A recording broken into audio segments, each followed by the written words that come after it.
Alar Alve. Täna Tammeka kaotas Sillamäele 1-4. Kuidas oli mäng?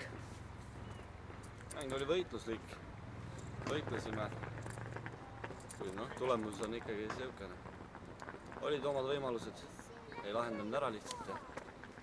Sillamäe realiseeris oma võimalused ära ja ei olnudki nagu väga seal midagi. Kuidas ennast väljakul tundsite? Olete siin üle kuu aja vigastusega väljas olnud. Esimene mäng üle tükki aja. No, ei olnud hullu. Vorm on päris hea, ei ole väga viga. Kas jäi midagi mängust ka kripeldama endale, et oleks võinud seal? Jäi ikka jah, see esimene võimalus seal peaga, mis läks ristnurgast napit mööda. Selle oleks võinud ära lahendada. Oli veel võimalusi seal peaga lüüa. Muidugi. Meil oli ikka võimalusi, ma arvan, rohkem kui Sillamäel isegi.